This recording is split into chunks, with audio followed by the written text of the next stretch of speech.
ಪ್ರತಿದಿನ ಮಧ್ಯಾಹ್ನ 1:30ಕ್ಕೆ.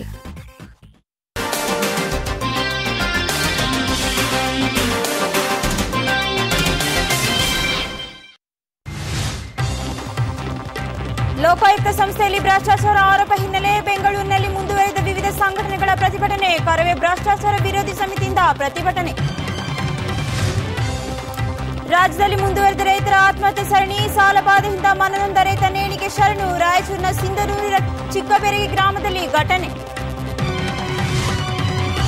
ಮಂಡ್ಯದಲ್ಲಿ ರೈತರ ಆತ್ಮಹತ್ಯೆ ಹಿನ್ನೆಲೆ ಮೃತ ರೈತರ ಮನೆಗಳಿಗೆ ಸಚಿವರು ಅಧಿಕಾರಿಗಳು ಭೇಟಿ ನೀಡದ ಹಿನ್ನೆಲೆ ಇಂದು ಶ್ರೀರಂಗಪಟ್ಟಣ ಮದ್ದೂರಿಗೆ ಎಸ್ಎಂ ಕೃಷ್ಣ ಭೇಟಿ.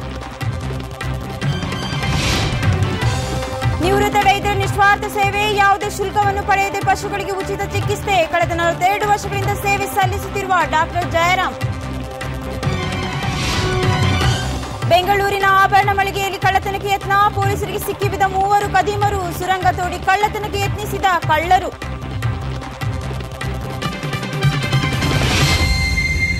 ಸುದ್ದಿ ಮಧ್ಯಾಹ್ನಕ್ಕೆ ಸ್ವಾಗತ. ನಾನು ವೀಣಾ ಮುದಲ್ಯಾರ್. ಮಂಡ್ಯದಲ್ಲಿ ನಿವೃತ್ತಿ ನಂತರವೂ ಪಶು ವೈದ್ಯರೊಬ್ಬರು ಸದ್ದಿಲ್ಲದೆ ಪಶುಗಳ ಸೇವೆ ಮಾಡ್ತಾ ಇದ್ದಾರೆ. ಅದು ರೈತರ ಹತ್ರ ಯಾವುದೇ ಶುಲ್ಕ ವಸೂಲಿ ತೆಗೆದುಕೊಳ್ಳದೆ ಉಚಿತ ಸೇವೆ ಮಾಡಿಕೊಂಡು ಪಶುಗಳೇ ದೇವರನ್ನ ಕಾಣ್ತಾ ಇದ್ದಾರೆ. ಡಾಕ್ಟರ್ ಜಯರಾಮ್ ಕಳೆದ 42 ವರ್ಷಗಳಿಂದ ಪಶುಗಳ ಸೇವೆ ಮಾಡಿಕೊಂಡು ಬಂದಿದ್ದಾರೆ. ಸುಮಾರು 15 ವರ್ಷ ಸರ್ಕಾರಿ ಸೇವೆಯಲ್ಲಿದ್ದ ಜಯರಾಮ್ ಕೊನೆಗೆ ಅಲ್ಲಿ ಕೆಲಸ ಮಾಡಲು ಸಾಧ್ಯವಾಗದೆ ತಮ್ಮ ಮನೆಯಲ್ಲೇ ಚಿಕಿತ್ಸೆ ಕೇಂದ್ರವನ್ನ ಪ್ರಾರಂಭ ಮಾಡಿಕೊಂಡಿದ್ದಾರೆ.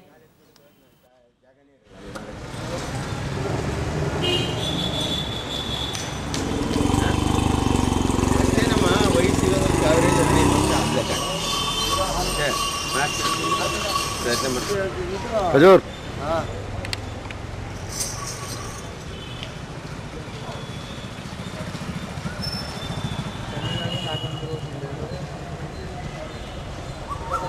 ಕುಮಾರ ಕುಮಾರ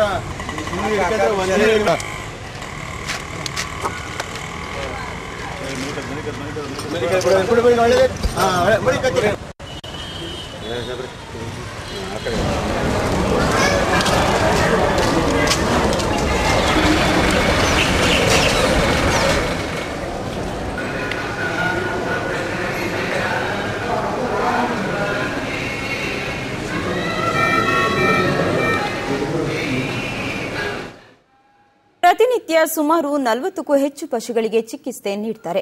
ಅದು ಉಚಿತವಾಗಿ. ರೈತರ ಬಳಿ ಯಾವುದೇ ಶುಲ್ಕವನ್ನು ಪಡೆಯದೆ ಚಿಕಿತ್ಸೆಯನ್ನ ನೀಡುತ್ತಿದ್ದಾರೆ.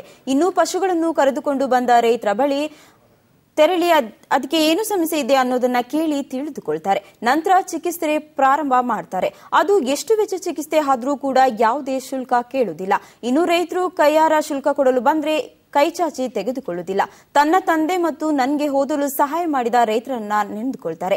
ಅಲ್ಲದೆ ನಾನು ಓದಿರೋದು ರೈತರ ಹಣದಲ್ಲಿ, ಹಾಗಾಗಿ ನಾನು ಯಾವುದೇ ಕಾರಣಕ್ಕೂ ಹಣ ವಸೂಲಿಯಂತಹ ಕೆಲಸಕ್ಕೆ ಕೈ ಹಾಕೋದಿಲ್ಲ ಅಂತ ಹೇಳ್ತಾರೆ.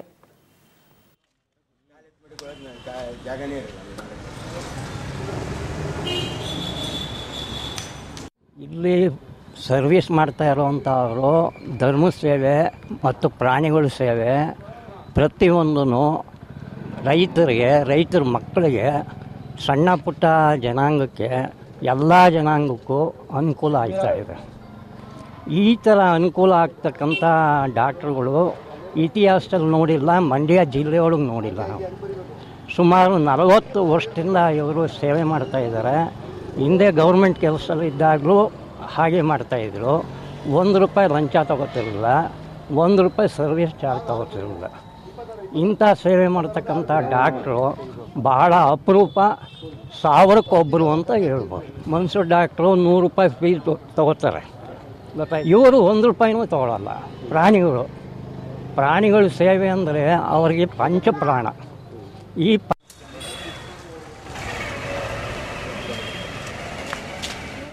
ಜೊತೆಗೆ ಜನಸೇವೆಯನ್ನು ಇವರು ಮರೆತಿಲ್ಲ. ಸುಮಾರು 1 ಕೋಟಿ ವೆಚ್ಚ ಮಾಡಿ ಮಿಮ್ಸ್ನಲ್ಲಿ ಡಯಾಲಿಸಿಸ್ ಕೇಂದ್ರವನ್ನ ಪ್ರಾರಂಭ ಮಾಡಿದ್ದಾರೆ. ಅಲ್ಲಿಯೂ ಕೂಡ ಉಚಿತ ಸೇವೆ. ಇದರಲ್ಲೂ ಇವರದ್ದು ನಿಸ್ವಾರ್ಥ ಸೇವೆ. ಮಿಮ್ಸ್ಗೆ ಸೇರಿದ ಆಸ್ಪತ್ರೆ ಬಿಲ್ಡಿಂಗ್ ಕಟ್ಟಿಸುವುದರ ಜೊತೆಗೆ 4 ಡಯಾಲಿಸಿಸ್ ಯಂತ್ರವನ್ನ ಕೊಡಿಸಿದ್ದಾರೆ. ಜೊತೆಗೆ ಡಯಾಲಿಸಿಸ್ ಯಂತ್ರಕ್ಕೆ ವಿದ್ಯುತ್ ಸಂಪರ್ಕಕ್ಕಾಗಿ ಜನರೇಟರ್ ಕೂಡ ಕೊಡಿಸಿದ್ದಾರೆ. ಇದರ ಜೊತೆಗೆ ಬಡ ವಿದ್ಯಾರ್ಥಿಗಳಿಗೆ ಸಹಾಯ ಮಾಡ್ತಾ ಇದ್ದಾರೆ. ಇವರೇ ಹಣ ಖರ್ಚು ಮಾಡಿ ಓರ್ವ ಯುವತಿಯನ್ನು ಮೆಡಿಕಲ್ ಓದಿಸ್ತಾ ಇದ್ದಾರೆ.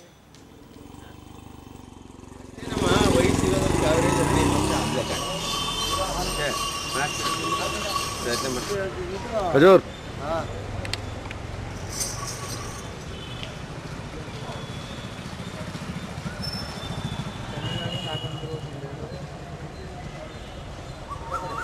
ಕುಮಾರ ಕುಮಾರ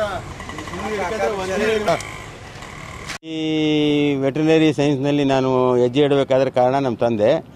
ಯಾಕೆಂದರೆ ನನಗೆ MBBS ಅಲ್ಲಿ ಸೀಟ್ ಸಿಕ್ಕಲಿಲ್ಲ, ಅದರಿಂದ ಬಂದು ವೆಟರ್ನರಿ ಸೇರಿಕೊಂಡೆ. ನಮ್ಮ ತಂದೆಯವರು ಪೂರ್ಣ ಪ್ರಮಾಣದಲ್ಲಿ ಆಶೀರ್ವಾದ ಮಾಡಿ, ನೀ ಇದನ್ನೇ ಮಾಡೋ, ಭಗವಂತನ ಸೇವೆ ಇದ್ದಂಗೆ ಬಸವನ ಸೇವೆ, ನೀ ಮಾಡ್ತಾ ಇರೋದು ಒಳ್ಳೇದಾಗ್ತದೆ, ಮಾಡು, ಹೋಗ್ಲಿ, ಮೆಡಿಕಲ್ ಸಿಕ್ಕಲಿಲ್ಲ ಅಂತ ಯೋಚನೆ ಮಾಡಬೇಡ ಅಂತ ಹೇಳಿದ್ರು.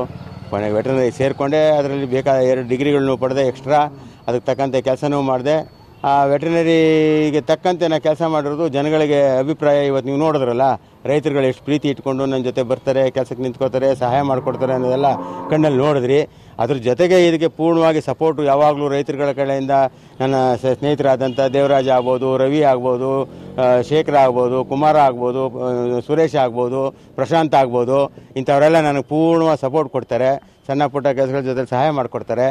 ಅವ್ರ ಜೊತೆ ಸೇರ್ಕೊಂಡು ನಾನು ಆರಾಮವಾಗಿ ಕೆಲಸ ಮಾಡ್ಕೊಂಡು. ಉಚಿತ ಸೇವೆ ಹೇಳಿದ್ನಲ್ಲ, ಇದ್ರ ಏನೇನು ಇದು ನಿಸ್ವಾರ್ಥದ ಸೇವೆ. ನಮ್ಮ ತಂದೆ ಪೂರ್ಣವಾಗಿ ಗಾಂಧಿವಾದಿ.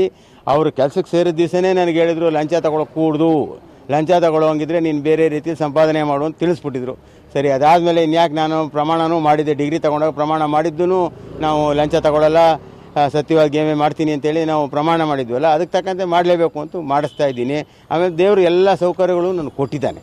ಸುಮ್ಮನೆ ಹೇಳೋದಲ್ಲ, ಎಲ್ಲ ಸೌಕರ್ಯಗಳನ್ನ ಒಳ್ಳೆ ಹೆಂಡ್ತಿನೂ ಕೊಟ್ಟಿದ್ದ. ಚೆನ್ನಾಗಿ ಬೆಳೆದ್ವಿ, ಚೆನ್ನಾಗಿ ಅನುಕೂಲತೆಗಳೆಲ್ಲ ಬಂತು, ಮಕ್ಕಳು ಒಳ್ಳೆ ಮಕ್ಕಳು ಹುಟ್ಟಿದ್ರು. ಇನ್ನೇನು ಸಂಪಾದನೆ ಮಾಡ್ಕೊಂಡು ನಾನು ಏನು ಮಾಡಲಿ, ನನಗೆ ಇಂಟ್ರೆಸ್ಟ್ ಇಲ್ಲ ಅದು.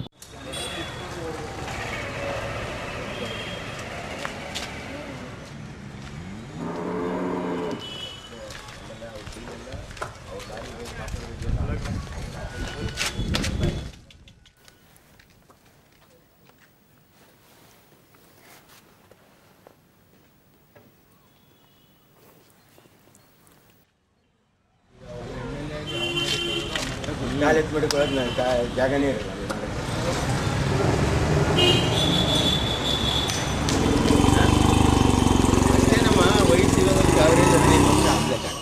ಬನ್ನಿ, ಇದರ ಬಗ್ಗೆ ಸ್ವತಃ ನಮ್ಮೊಂದಿಗೆ ಮಾತನಾಡಲಿಕ್ಕೆ ಡಾಕ್ಟರ್ ಜಯರಾಮ್ ಅವರು ಇದೀಗ ಫೋನ್ ಸಂಪರ್ಕದಲ್ಲಿದ್ದಾರೆ.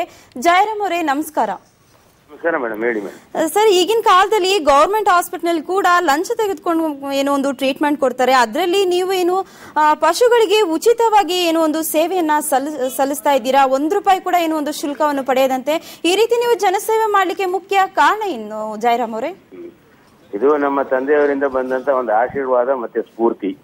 ನಾನು ಭಾರಿ ಬಡತನದಲ್ಲಿ ಬೆಳೆದಂತ ವ್ಯಕ್ತಿ. ನಮ್ಮ ತಂದೆ ಆ ಕಾಲದಲ್ಲಿ BA ಆನರ್ಸ್ ಗೋಲ್ಡ್ ಮೆಡಲಿಸ್ಟ್ ಆಗಿದ್ದು, ಒಂದು ದೊಡ್ಡ ಪದವಿ ಗೌರ್ಮೆಂಟ್ ಅಧಿಕಾರಿಯಾಗಿದ್ದು, ವಿಶ್ವೇಶ್ವರಯ್ಯನವ್ರ ಜೊತೆ ಮಾಡ್ತಾ ಇದ್ದು, ರಾಜೀನಾಮೆ ಕೊಟ್ಟು ಬಂದಂತ ವ್ಯಕ್ತಿ. ನಾನು ಮೆಡಿಕಲ್ ಟ್ರೈ ಮಾಡಿದೆ, ಸಿಕ್ಲಿಲ್ಲ.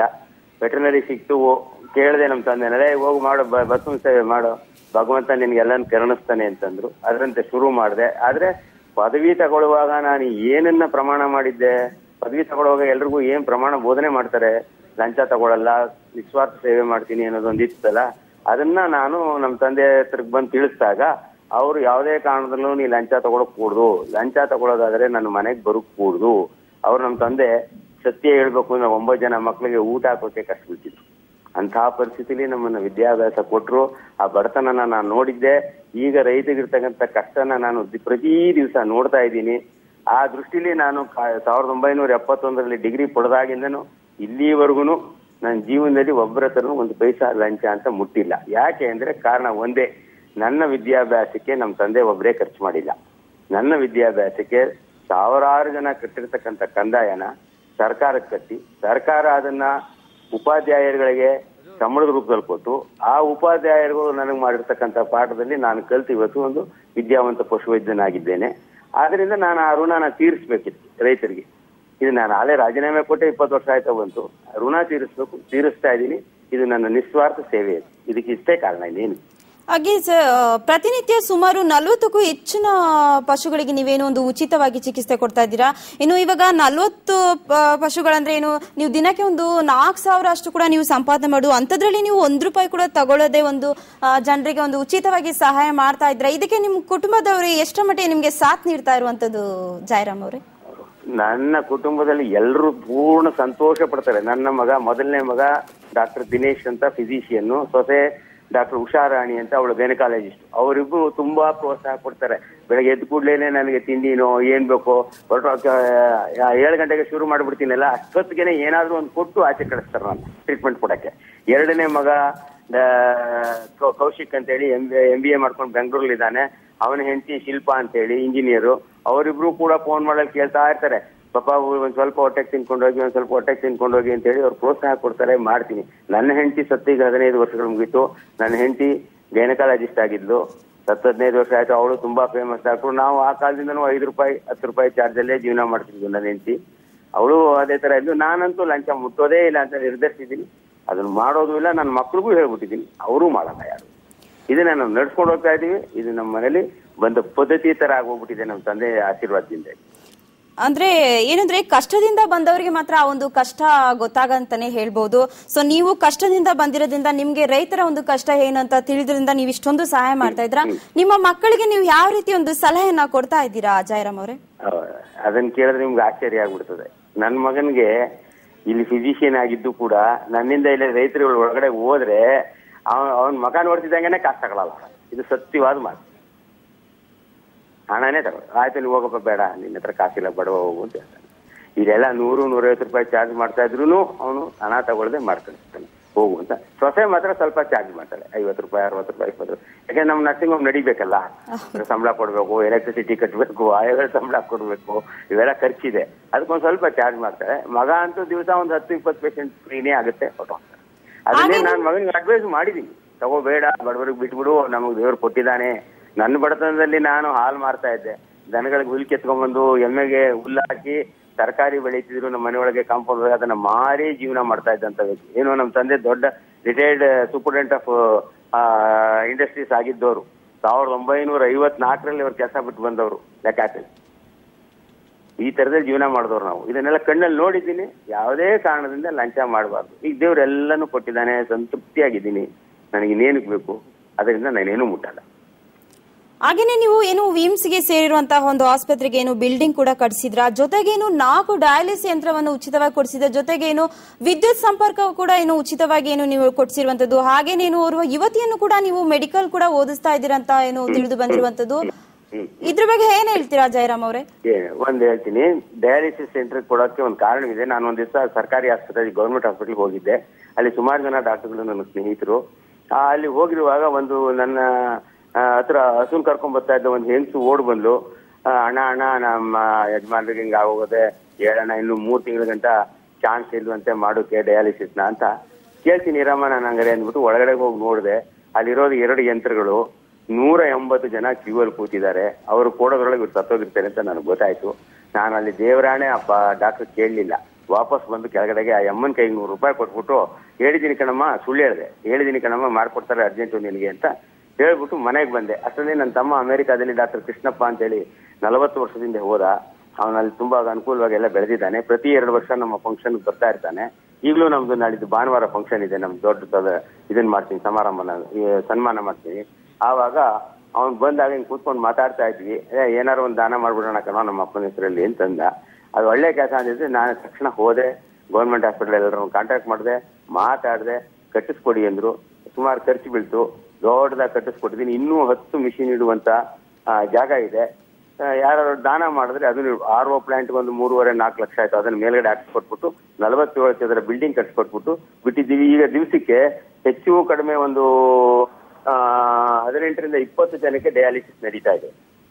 ಅದು ಜನಗಳಿಗೆ ಅನುಕೂಲ ಆಗಿದೆ. ಅದನ್ನ ಎಕ್ಸ್ಪ್ರೆಸ್ ಬಂದು ನನ್ನ ಮುಂದೆ ಹೇಳ್ಕೊಂಡಿದ್ದಾರೆ, ನಿಮ್ಮಿಂದ ತುಂಬಾ ಉಪಯೋಗ ಆಗಿದೆ ಸರ್, ತುಂಬಾ ದಾನ ಮಾಡಿದ್ರಿ, ಒಳ್ಳೆ ಕೆಲಸ ಮಾಡಿದ್ರಿ. ಪ್ರತಿ ಡಯಾಲಿಸಿಸ್ ಅವ್ರು 2-2.5 ಸಾವಿರ ರೂಪಾಯಿ ಹೊರಗಡೆ ಹೋಗಿ ಖರ್ಚು ಮಾಡ್ತಾ ಇದ್ರು.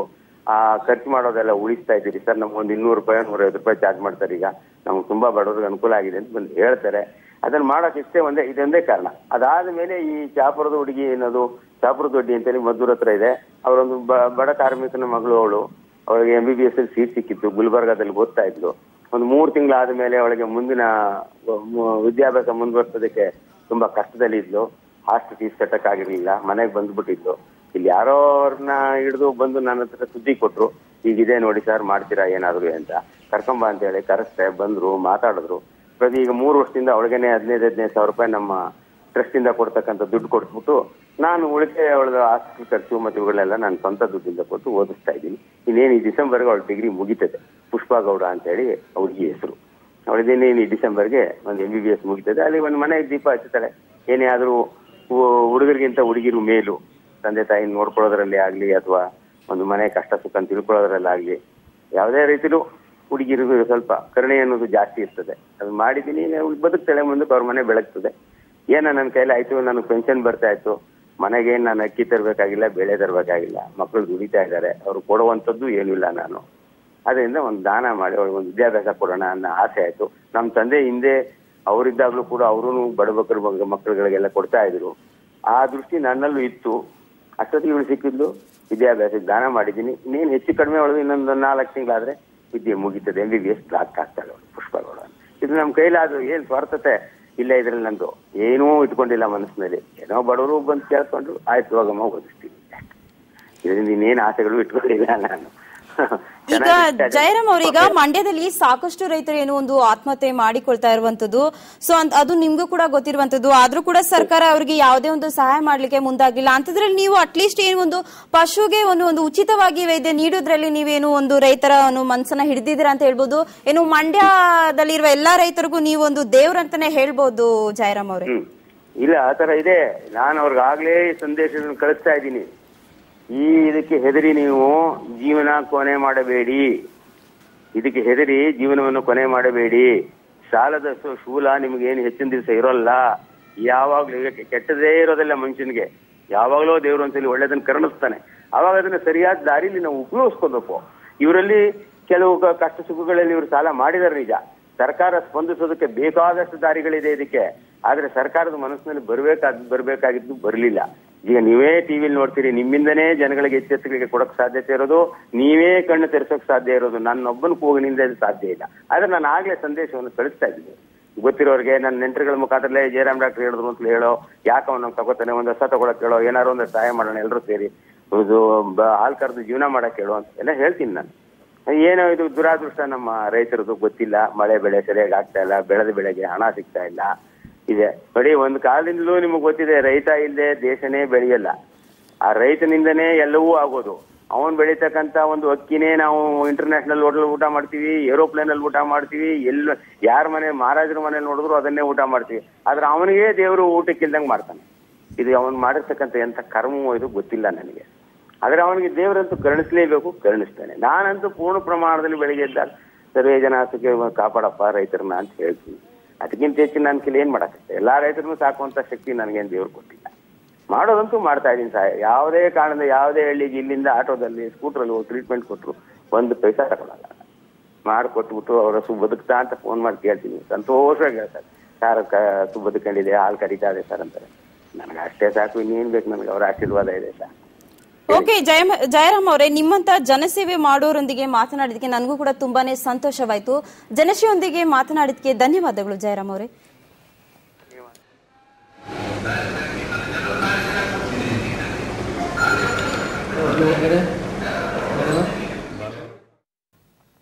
ಸುದ್ದಿ ಮಧ್ಯಾಹ್ನ ಮುಂದುವರಿಯುತ್ತೆ ಚಿಕ್ಕದೊಂದು ಬ್ರೇಕ್ ನಂತರ.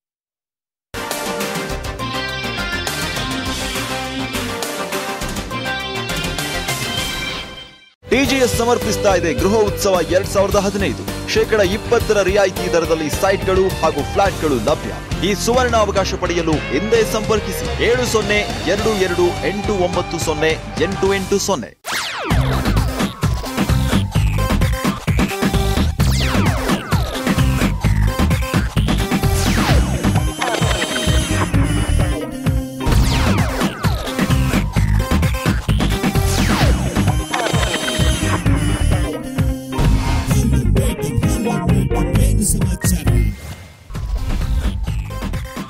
ಪ್ರತಿದಿನ ಮಧ್ಯಾಹ್ನ 1:30ಕ್ಕೆ.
ಮತ್ತು ರಿಗ್ರೆಷನ್ ಥೆರಪಿ ಅಂದ್ರೆ ಏನು ಗೊತ್ತಾ?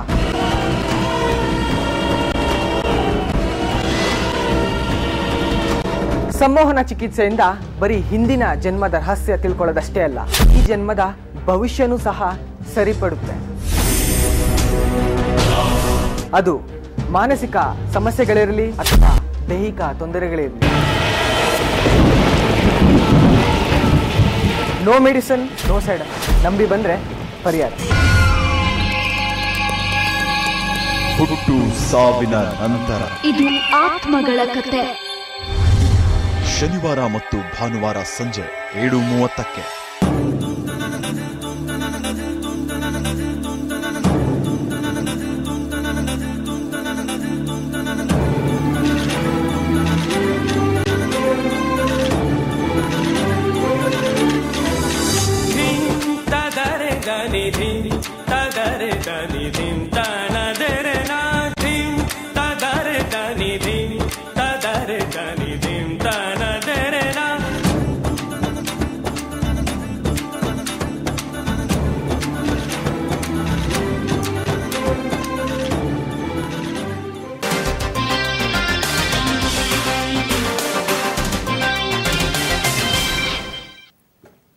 ಬ್ರೇಕ್ನ ನಂತರ ಸುದ್ದಿ ಮಧ್ಯಾಹ್ನಕ್ಕೆ ಸ್ವಾಗತ.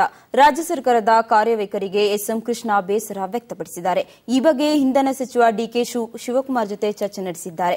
ಚರ್ಚೆ ವೇಳೆ ರಾಜ್ಯ ಸರ್ಕಾರ ನಡೆಗೆ ಎಸ್ಎಂ ಕೃಷ್ಣ ಅಸಮಾಧಾನ ಹೊರಹಾಕಿದ್ದಾರೆ. ಮಂಡ್ಯ ಜಿಲ್ಲೆಯ 18 ರೈತರು ಸರಣಿ ಆತ್ಮಹತ್ಯೆ ವಿಚಾರವಾಗಿ ಜಿಲ್ಲೆಗೆ ಸಿಎಂ ಸಿದ್ದರಾಮಯ್ಯ ಆಗಲಿ ಉಸ್ತುವಾರಿ ಸಚಿವರಾಗಲಿ ಭೇಟಿ ನೀಡಿಲ್ಲ ಎಂದು ಮಾಜಿ ಮುಖ್ಯಮಂತ್ರಿ ಎಸ್ಎಂ ಕೃಷ್ಣ ತೀವ್ರ ಅಸಮಾಧಾನ ವ್ಯಕ್ತಪಡಿಸಿದ್ದಾರೆ. ಇಂದು ತಾವೇ ಖುದ್ದಾಗಿ ಮಂಡ್ಯ ಜಿಲ್ಲೆಯ ಶ್ರೀರಂಗಪಟ್ಟಣ ಹಾಗೂ ಮದ್ದೂರಿಗೆ ಭೇಟಿ ನೀಡಲಿದ್ದಾರೆ. ಮುಂದಿನ ದಿನಗಳಲ್ಲಿ ಬೇರೆ ಭಾಗಗಳಿಗೂ ಭೇಟಿ ನೀಡಲಿದ್ದಾರೆ ಎಸ್ಎಂ ಕೃಷ್ಣ ಅವರು.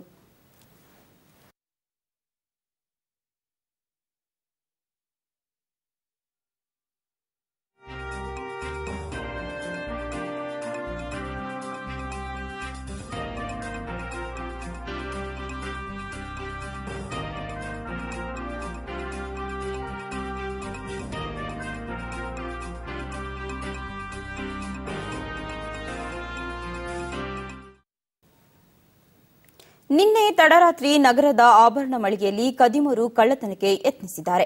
ಬೆಂಗಳೂರು ಕನಕಪುರ ರಸ್ತೆಯಲ್ಲಿರುವ ಪ್ರಿಯದರ್ಶಿನಿ ಜ್ಯುವೆಲರ್ಸ್ಗೆ ಸುರಂಗ ತೋಡಿ ಕನ್ನ ಹಾಕಲು ಯತ್ನಿಸಿದ್ದಾರೆ. ಇದನ್ನು ಗಮನಿಸಿದ ಸ್ಥಳೀಯರು ರಾತ್ರಿ ಗಸ್ತಿನಲ್ಲಿದ್ದ ಪೊಲೀಸರಿಗೆ ವಿಷಯ ತಿಳಿಸಿದ್ದಾರೆ. ಸ್ಥಳಕ್ಕಾಗಮಿಸಿದ ಜೆಪಿ ನಗರ ಪೊಲೀಸರು ಕದಿಮರನ್ನ ರೆಡ್ ಹ್ಯಾಂಡ್ ಆಗಿ ಹಿಡಿದುಕೊಂಡಿದ್ದಾರೆ. ಕಬೀರ್ ಹುಸೇನ್ ಮೊಹಮ್ಮದ್ರನ್ನ ಬಂಧಿಸಿದ್ದಾರೆ. ಮತ್ತೋರ್ವ ಆರೋಪಿ ಇಸ್ಮಾಯಿಲ್ ಪರಾರಿಯಾಗಿದ್ದಾನೆ. ಘಟನೆ ಸಂಬಂಧ ಜೆಪಿ ನಗರ ಪೊಲೀಸ್ ಠಾಣೆಯಲ್ಲಿ ಪ್ರಕರಣ ದಾಖಲಾಗಿದೆ.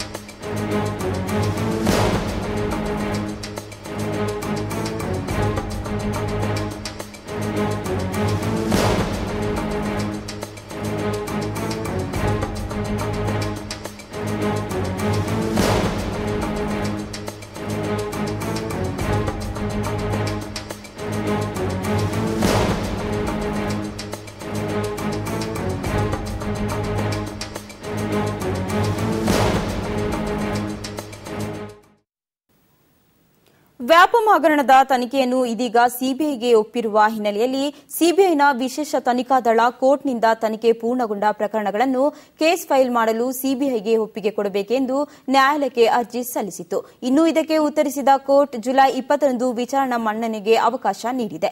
ಇಲ್ಲಿಯವರೆಗೆ 48 ಜನರ ಸಾವಿಗೆ ಕಾರಣವಾಗಿದೆ ಎನ್ನಲಾಗುತ್ತಿರುವ ವ್ಯಾಪಂ ಹಗರಣವನ್ನು ಈ ಹಿಂದೆ ಜುಲೈ 13ಕ್ಕೆ ಸಿಬಿಐಗೆ ಒಪ್ಪಿಸಲಾಗಿತ್ತು.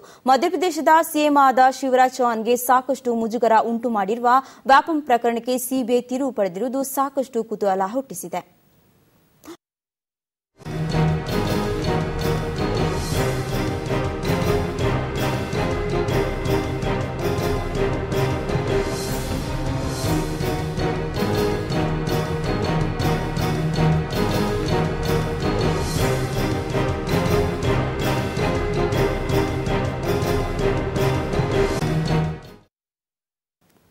ಅಕ್ರಮ ಮರಳು ಅಡ್ಡೆಯ ಮೇಲೆ ಪೊಲೀಸರು ದಾಳಿ ಮಾಡಿರುವಂತಹ ಬ್ರೇಕಿಂಗ್ ನ್ಯೂಸ್ ಇದೀಗ ಬರ್ತಾ ಇದೆ. ಅಕ್ರಮವಾಗಿ ಮರಳು ಸಾಗಿಸುತ್ತಿದ್ದ 34 ಲಾರಿಗಳನ್ನು ಇದೀಗ ಪೊಲೀಸರು ಜಪ್ತಿ ಮಾಡಿದ್ದಾರೆ. ಕೋಲಾರ ಜಿಲ್ಲೆಯ ನರಸಾಪುರ ಗ್ರಾಮದಲ್ಲಿ ಇದೀಗ 34 ಲಾರಿಗಳನ್ನು ಜಪ್ತಿ ಮಾಡಿರುವಂತದ್ದು.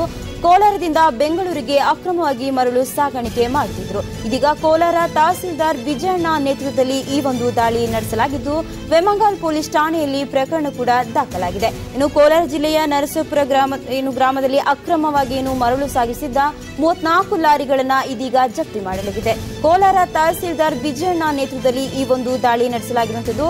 ಅಕ್ರಮ ಮರಳು ಅಡ್ಡೆ ಮೇಲೆ ಈ ಒಂದು ದಾಳಿ ಇದೀಗ ನಡೆಸಲಾಗಿದೆ. ಇನ್ನು ವೆಮಂಗಾಲ್ ಪೊಲೀಸ್ ಠಾಣೆಯಲ್ಲಿ ಇದಕ್ಕೆ ಸಂಬಂಧಪಟ್ಟಂತೆ ಪ್ರಕರಣ ಕೂಡ ದಾಖಲಾಗಿದೆ.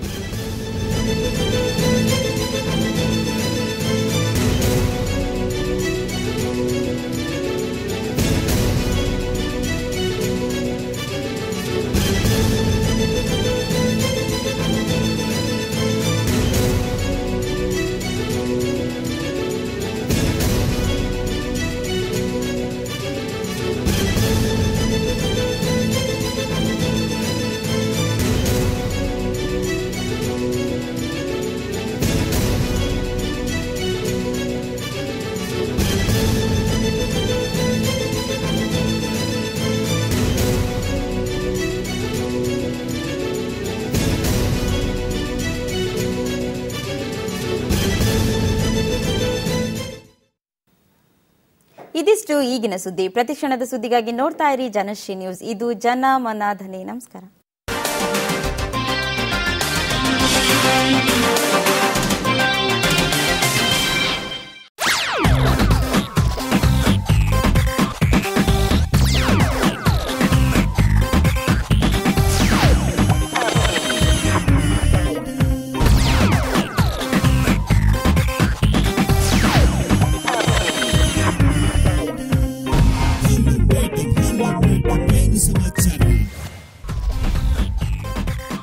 ಪ್ರತಿದಿನ ಮಧ್ಯಾಹ್ನ 1:30ಕ್ಕೆ. ಸಂಮೋಹನ ಮತ್ತು ರಿಗ್ರೆಷನ್ ಥೆರಪಿ ಅಂದ್ರೆ ಏನು ಗೊತ್ತಾ?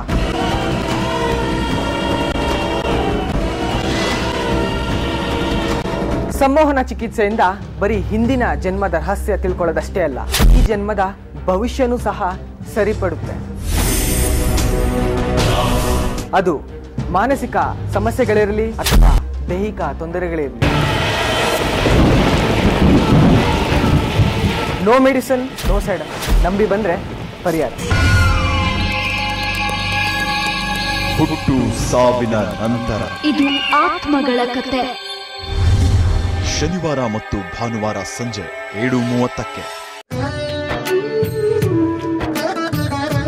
ನಿಮ್ಮ ಭವಿಷ್ಯವನ್ನು ತಿಳಿದುಕೊಳ್ಳಲು ನಿಮಗೆ ಆಸೆ ಇದೆಯಾ? ದಿನ ಭವಿಷ್ಯದಲ್ಲಿ ನಿಮ್ಮ ರಾಶಿಫಲ ಹೇಗಿದೆ? ನಿಮ್ಮ ಗ್ರಹ ನಕ್ಷತ್ರದಲ್ಲಿ ದೋಷಗಳಿದೆಯಾ? ನಿಮ್ಮ ಸಮಸ್ಯೆಗಳು ಏನೇ ಇರಲಿ, ಪರಿಹಾರ ನಾನು ತಿಳಿಸುತ್ತೇನೆ.